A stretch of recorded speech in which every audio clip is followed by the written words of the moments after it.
You are at a coffee shop in Germany and you are talking to a friend, kind of practicing your German, and you want to name the man, the girl, and the coffee machine.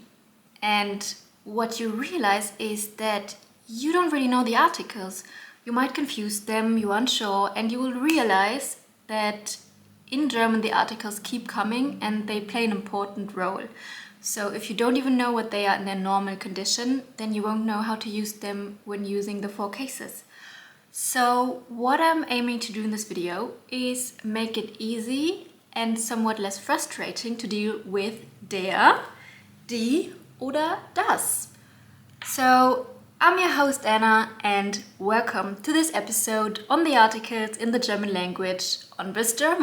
Okay, so now we are starting with der, which is the masculine article. I hope you can see this. Can you? Okay, so here we have the ending for der. So there are three endings where you can kind of already tell that that's going to be a masculine noun. Now the indicators are when it ends on er, when it ends on en, or when the noun ends on ling, L-I-N-G. Now I also have a few examples for each of those endings. For er, for instance, it's der Lehrer, the teacher, der Arbeiter, the worker. And of course for those two there also is a feminine version, but we get to this later. That's when it's, or we don't get on it later, I will tell you now. When there is an in, that is usually an indicator for the noun being feminine. So when you have Lehrer, and you add Lehrerin, in, it's female. If you have Arbeiter, the worker, and Arbeiterin, in, feminine. But more on that later. And then we have der Bäcker, which is the baker. And then we also have der Sänger, the singer. As you can tell, Lehrer, er, or er in German. Next, we have en, der Boden, which is the floor. We have der Kasten, which is kind of like a box. I will look for the literal translation, but it's, for example, where you put beer bottles in, like a box of bottles, or generally a box.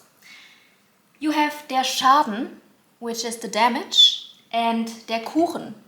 What is that? I'll wait. It's the cake, correct. You have Ling, L-I-N-G, der Schmetterling. Schmetterling, super long word, doesn't sound nearly as romantic as other, for instance, Roman languages, which is the butterfly. Schmetterling, L-E-I-N-G. Der Frühling, the spring. Der Liebling, kind of like the lover or like honey. You know, people use it when they are speaking to each other, like using a nickname or being affectionate. Hallo Liebling, hey honey, hi lover. And that's when you use those. So those are just examples. There are more. I can insert it here. And yeah, that's usually a pretty good indicator of a word. We are continuing with the feminine one, that being die. Now here we have a few more options for endings. So for the masculine, those were three, and here we have 5.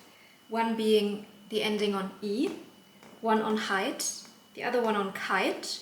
Very similar. You can really, kite and height, can memorize those two as feminine. And lastly Schaft. So for e, the examples of die Blume, the flower, die Tasche, the bag, die Straße. Do you know what it is? I'll wait. Do you have it? It's the street. We have die Schule, which is, I guess you can kind of think what it is just because it kind of sounds similar to the English one, that being school. We have height. How can you memorize height? Like height, you know, like how, like the height, not written in the same way, but you can kind of think of height like something that is the Statue of Liberty. It's a woman, so height is feminine. Height, H-E-I-T, not written like the English word height, but you can memorize it in this way. Female, Statue of Liberty, height. Yeah, I don't know if this connection made sense. I really hope so. So height is used in die Freiheit, the freedom, Gesundheit, health. This one is used when someone sneezes as well. So when you hear someone sneezing in Germany, you say Gesundheit instead of bless you. We also have die Sicherheit, that being the security. Gut, what else do we have? We have Keit. We have die Freundlichkeit, the friendliness, die Möglichkeit, the opportunity, and we have die Dankbarkeit, the gratefulness. We have as well. How can you memorize I don't know actually. UNG. I don't know, like PNG, like the picture file. Instead of a P, it's a U, and a picture can be feminine if you picture a woman on a... I'm going too far with this.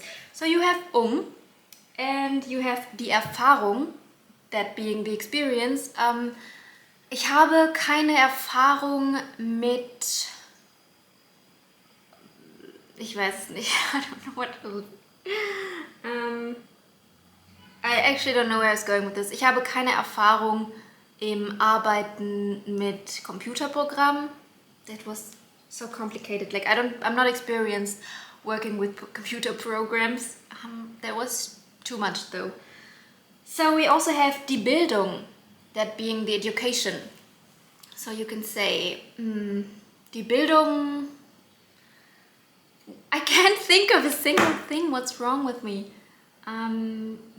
Bildung wird in Deutschland sehr ernst genommen. Like education is taken very seriously in Germany. If that's true, up to debate, but just for the sake of having an example, that's one that you could use. You have Entwicklung, die Entwicklung, the development. Then Schaft, S-C-H-A-F-T, die Freundschaft, the friendship. Meine Nachbarin und ich führen eine enge Freundschaft. My neighbor and I lead a strong friendship. Then we have die Wissenschaft, the science. Die Wissenschaft ist wichtig, es ist wichtig, usually I can think of more things. So, die Wissenschaft sollte weiter ausgeführt werden. That was so bad. The science should be further developed. Maybe I will stop giving examples or just insert them because it's the late afternoon. I work today. Never mind. So then lastly we have die Landschaft, that being the landscape. Die Schweiz hat wunderschöne Landschaften. Switzerland has beautiful landscapes. That is a good one. And that's it for the feminine one. And I hope that helped.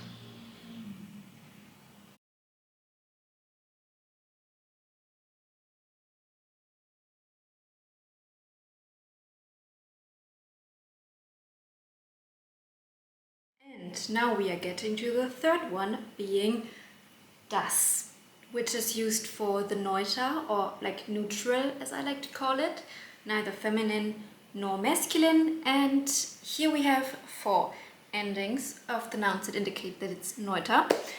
That being chen, like C-H-E-N. So we have das Mädchen, the girl. Now this, please listen up, is like so many people make this mistake. Alexa, stop. Okay, short interruption. So most people think that because the girl is, well, she's feminine, that she is die Mädchen, but that's wrong. It's das Mädchen, she's neuter. I don't know who came up with this, but this is the way it is. Then we have das Brötchen, which is super important in Germany to have their buns, like the bread. Are they called bun rolls in English, or like bread rolls? Brötchen are like a religion in Germany. That's, yeah, it comes right after Catholicism, Brötchelism it doesn't. I'm rambling. Then we have das Lächeln, which is smile, and so also ends. It doesn't end on the N. Never mind, now you know that the smile is Neuter. So both men and women can smile, and any other gender as well, because it's Neuter. Those are not the rules to the Neuter, but maybe that helps you memorize it better. Then we have das Hündchen. That is kind of like the dog, but like in a small version. So you see, CHEN is also used when you want to make something sound cuter. So you can have das Blümchen, like the flowery. There is no literal translation, but yeah, it's also used. You can put it on the ending of a normal word and then it makes it sound cuter. So when I use the child, das Kind, also Neuter, das Kind, and then das Kindchen, like, oh, cute. Then we have Lein, and I put that in brackets because Lein is kind of older German, so it's still used, and whenever you hear it, you know it's used with das, but it's not a frequent ending for words. So for example, you have the famous Spieglein, Spieglein an der Wand, wer ist die Schönste im ganzen Land? Which is like mirror, mirror on the wall, who's the most beautiful of them all. That's the German version. And yeah, Spieglein, Spieglein, like mirror, mirror. The normal mirror is just der Spiegel, but then Lein is also sometimes used to make it sound cuter, but it's very rarely used. So examples here are Fräulein. Das Fräulein is like the little lady, kind of. Also not used at all anymore, super old-fashioned. You have das Vöglein, which is the little birdie, and das Bäumlein, the little cutesy tree. But then again, it's kind of old, but you also know that it's das when you see Lein, so that's why I included it. Then you have U-M, used for das Museum, the museum, das Zentrum, the center, und das Datum, the date. Now, the cool thing about those three words is that they all sound kind of similar to the English one, so it's easier to remember those words. And we are finishing off with Ment, M-E-N-T. We have das Instrument, which is... Yay! It's the instrument. Then we have das Element, which is... Yes, the element. And lastly, we have the das Kompliment again. That means the compliment. You see, English and German are kind of like, I wouldn't even say like sisters, because they are too far apart and there are a lot of false friends where you think this is it in English, so it has to be that way in German. But I think that German and English are cousins, like very close cousins. There are so many similarities and things that make the German language easier for native English speakers. But yeah, there are still a few differences, and that's why my videos are here to help you. So, we covered those three articles, and yeah, so what I will do next is I will insert like 10 of the most used words for each of the articles, so you know. And the reason why this is so important, I alluded to that in the beginning, is that later on you have the four cases, the nominative, accusative, dative and genitive, and those are very important for like general sentence structures. I will make videos on those each individually, by the way, coming up. But if you don't even know the articles in their basic form, you won't be able to do that. And look, a few mistakes here and there, no problem at all. But if you have to guess each time what word something is, then it kind of sucks. And also, if you study vocabulary, really 100% make sure to always study the articles as well, because it's pretty much almost useless to know the word without the article, because then you are setting yourself up for failure a little bit when trying to advance. So that was the video for today. If you want more exercise sheets, you can feel free to visit my website, where I downloaded a bunch of free PDFs that I created so that you can study on your own, and there's a program that will help you to tackle German each day by working on it for 20 to 40 minutes to progress quicker. And then if you want to, you can also book private lessons with me, which I currently give on Preply. And yeah, I hope you liked this video. If you are currently learning German, subscribe to this channel. I will give more useful tips and let me know which article you struggle with the most and what you think of them. Okay, I will see you in the next video. Thank you so much for watching and have a lovely day. Bye. There was one quick thing which I forgot to say, which is very relevant for the articles. That being that all of the articles in plural, regardless of whether they are der, die, das in singular, they're all die in plural. So if you have das Mädchen, Neuter, it becomes die Mädchen, plural, like more girls. You have der Tisch, which is masculine, the table. And then you have die Tische, the tables. What else is there? I don't know, die Fabrik, the factory. Die Fabriken, like also die. So die, regardless of the singular, is always plural, the plural article. D-I-E, the same one as for the feminine. And that's it, for real though. Bye! Tschüss!